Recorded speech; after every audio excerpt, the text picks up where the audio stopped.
Good morning student, कैसे हैं आप सभी। आशा करती हूँ आप सभी बहुत अच्छे होंगे। स्टूडेंट, जो हमारा ये टॉपिक चल रहा है, सोशल डेमोग्राफी, सामाजिक जननांकिकी, ये टॉपिक चल रहा है। एमए सेकंड सेम का ये फोर्थ पेपर है हमारी श्री सुमन उत्तराखंड यूनिवर्सिटी में। साथ ही साथ हमारा यूजीसी नेट और जितने भी कंपटीशन के एग्जाम हैं, यह जनसंख्या जो होती है सबकी जान होती है। नंबर ऑफ क्वेश्चन जनसंख्या संबंधी आंकड़ों से पूछे जाते हैं।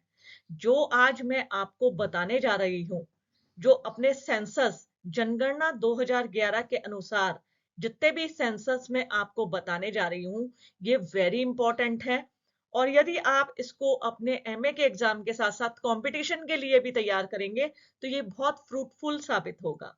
तो आज मैं आपको बताने जा रही हूं सोर्स ऑफ डेमोग्राफिक डेटा, खासतौर पर जनगणना 2011 के अनुसार। जनगणना 2011 के अनुसार हमारी जनसंख्या, उसकी संरचना और उसके आंकड़े क्या कहते हैं। आइए चलते हैं नेक्स्ट वीडियो में, नेक्स्ट स्लाइड में।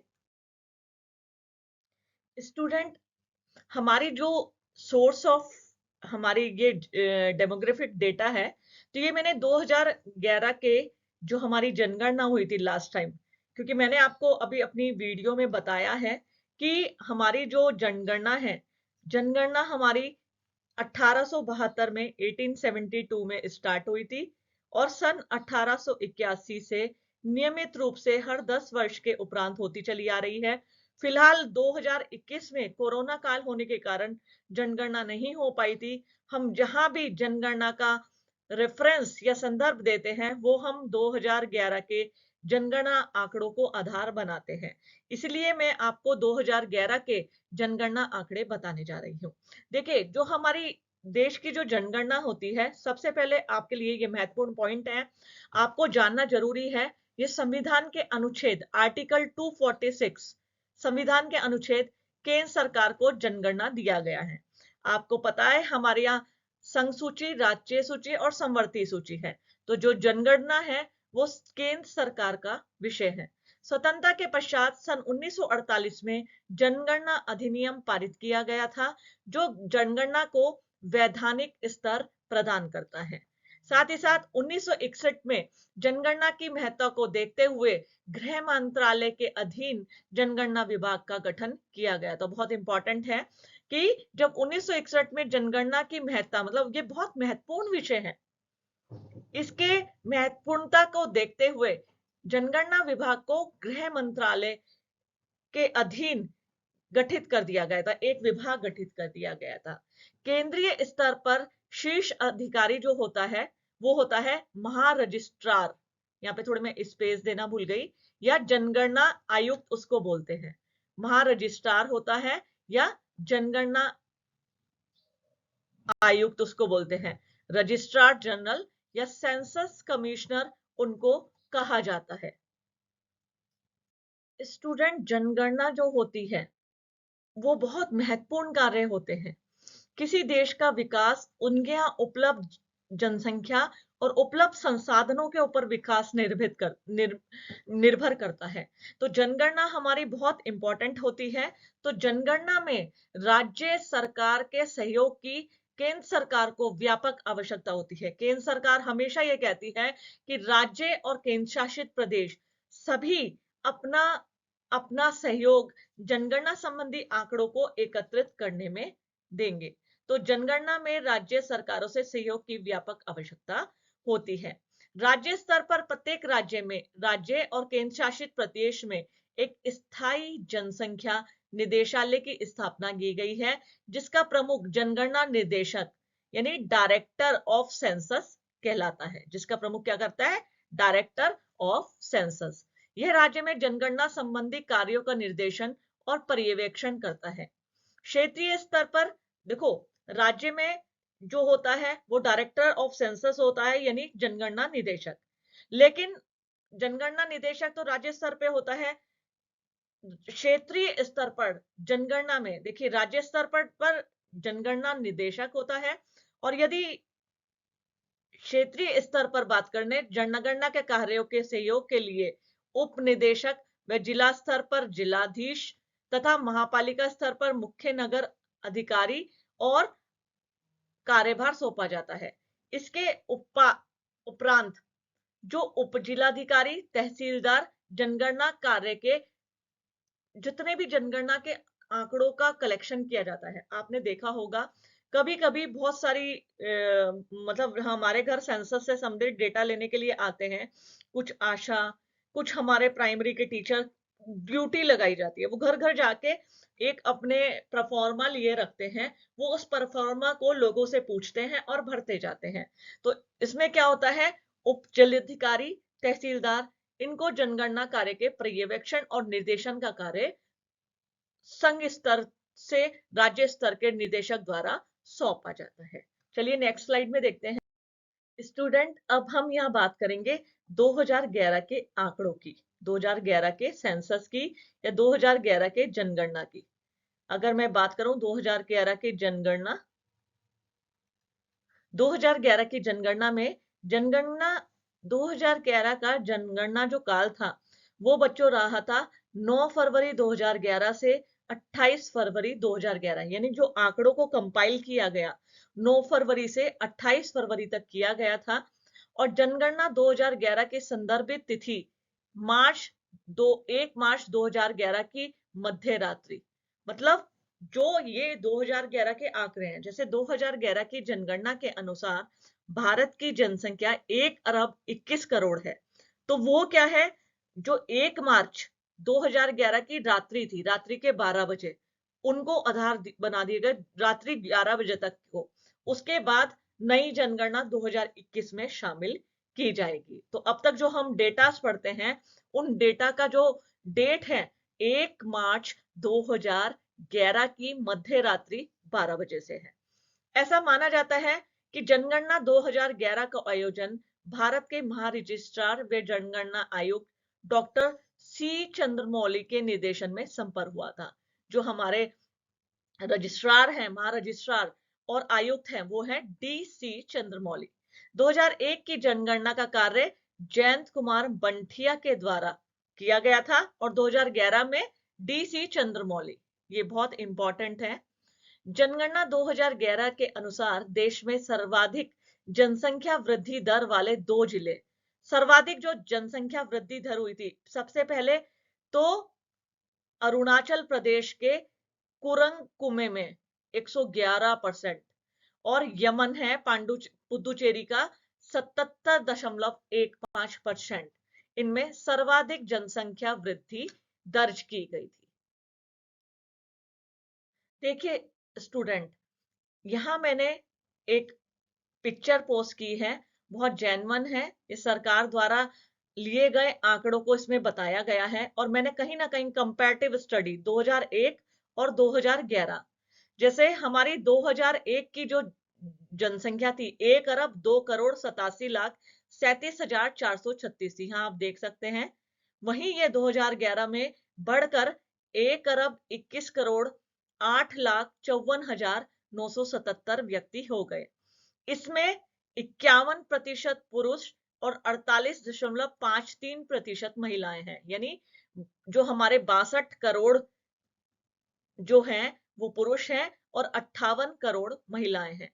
जबकि अगर हम बात करें, यहां आपको हल्का सा चेंज देखने को मिलेगा। चेंज इसलिए, जो लिंगन अगर यहां पे आप देखें पुरुष और महिला का अनुपात, यहां पे कहीं ना कहीं आप देखेंगे पुरुषों की संख्या में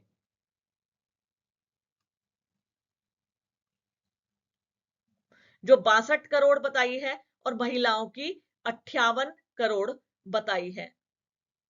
आकार की हम बात कर रहे हैं, ये 18 करोड़ की वृद्धि हुई है, पुरुषों में 9 करोड़ की, महिला में भी 9 करोड़ की वृद्धि हुई है। अब यदि नगरीय जनसंख्या का प्रतिशत देखें, यहां आप देखिए, यहां नगरीय जनसंख्या का प्रतिशत, यहाँ पे नगरीय प्रतिशत था 27.81। किसकी बात कर रहे हैं हम, 2001 के आंकड़ों की।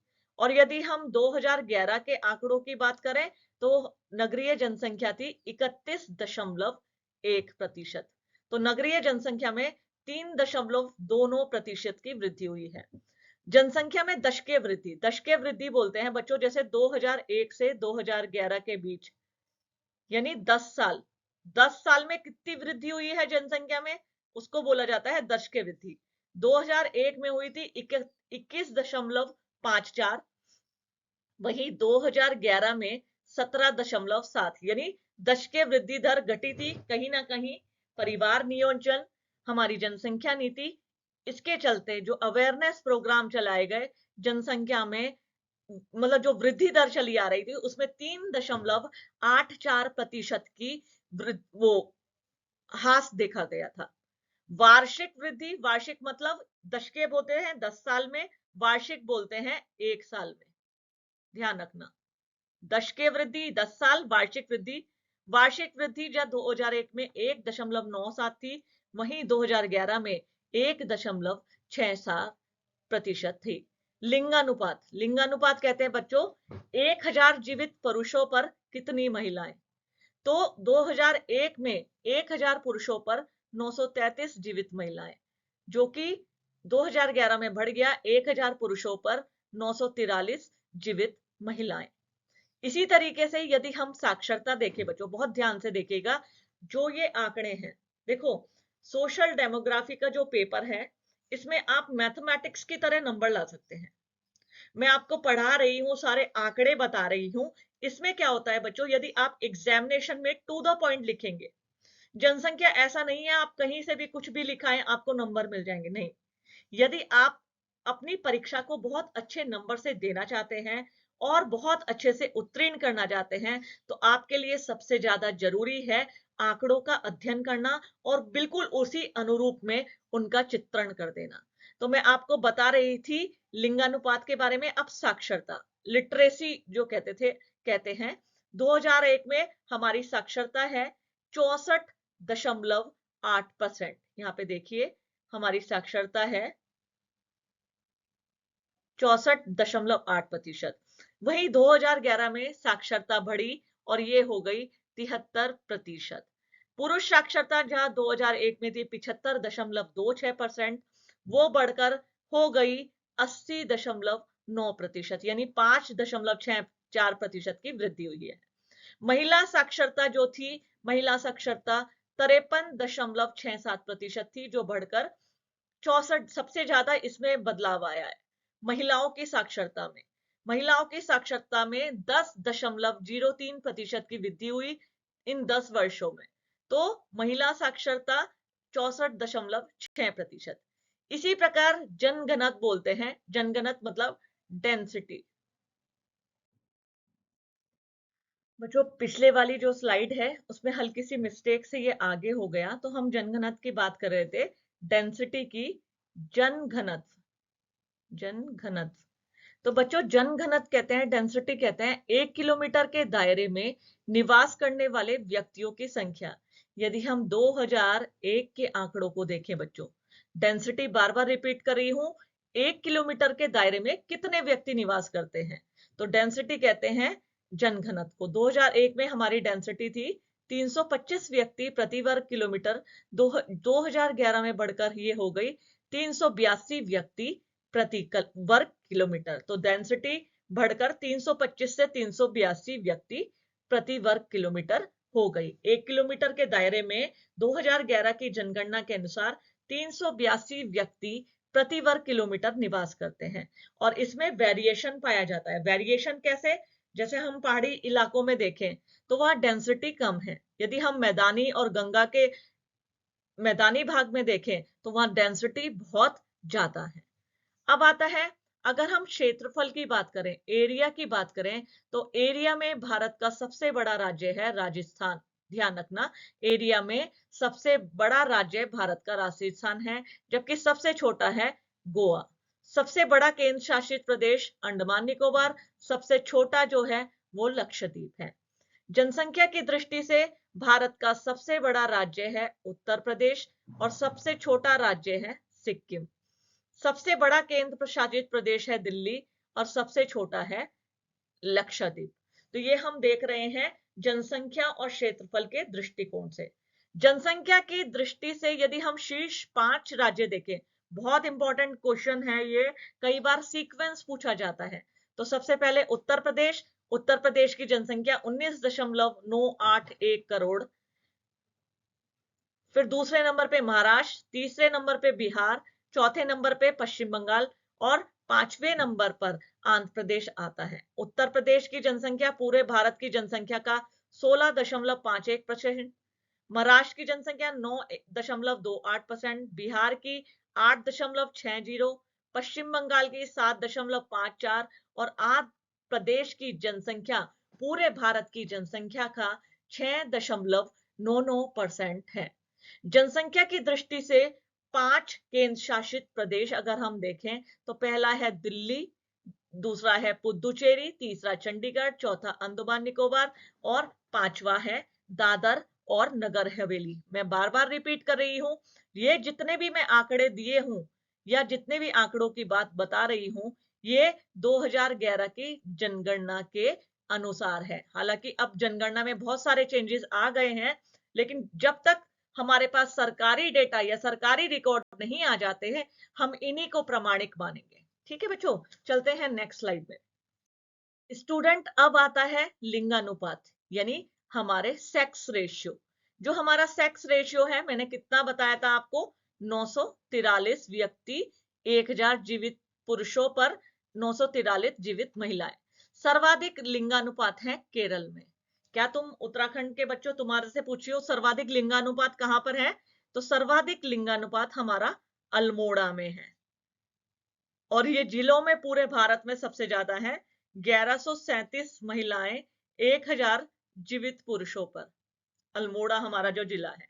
तो भारत में सर्वाधिक लिंगानुपात केरल में, सबसे कम लिंगानुपात हरियाणा में। ध्यान रखना, सर्वाधिक लिंगानुपात केरल में, सबसे कम हरियाणा में।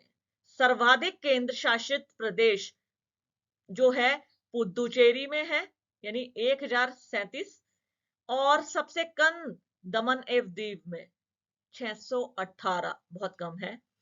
सर्वाधिक शिशु लिंगानुपात अरुणाचल प्रदेश में।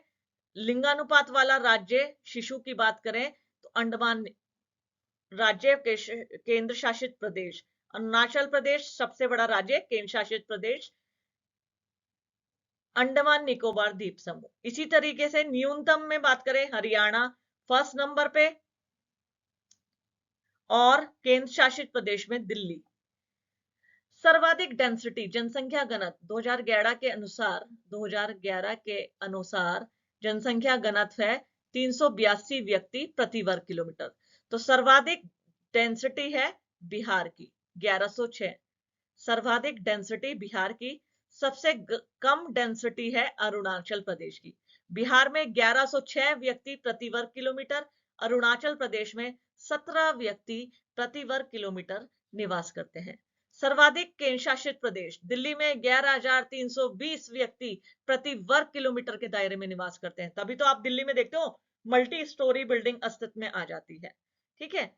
सबसे कम डेंसिटी है अंडमान निकोबार में 46, अंडमान निकोबार में है 46। साक्षरता की दृष्टि से देखें तो सर्वाधिक साक्षरता है केरल की 94%, सबसे कम साक्षरता है बिहार की 61.8। आज की तारीख में बात करें, केरल जो है, केरल सबसे ज्यादा डिजिटल साक्षरता वाला जिला है। सर्वाधिक केंद्र शासित प्रदेश लक्षद्वीप 91.8%। न्यूनतम साक्षरता यदि हम बात करें तो केंद्र शासित प्रदेश दादर तथा नगर हवेली की है 76.2%। देखिए बच्चों, जो ये डेटा है मैं ये रिपीट कर रही हूं, ये यहाँ पे लिखा हुआ है साफ साफ, ये सभी डेटा 2011 की जनगणना के अनुसार है। 2011 की जनगणना के अनुसार भारत में लिंगानुपात की दृष्टि से सर्वाधिक, सबसे कम, जनसंख्या की दृष्टि से सबसे सर्वाधिक जनगणत और सबसे कम जनगणत, साक्षरता की दृष्टि से सर्वाधिक और सबसे कम। मैंने बार बार रिपीट कर रही हूं, ये बहुत इंपॉर्टेंट है आपकी आगामी परीक्षाओं के लिए। बच्चों, अभी तो मैंने तुम्हें पूरे भारत की जनगणना का बताया था। ये एक मेरा चार्ट है, हालांकि चार्ट बहुत ज्यादा क्लियर नहीं आ पा रहा है, मैं अब देख पा रही हूं बहुत ज्यादा क्लियर नहीं आ रहा है। इसमें अगर आप देखेंगे, उत्तराखंड यहां है,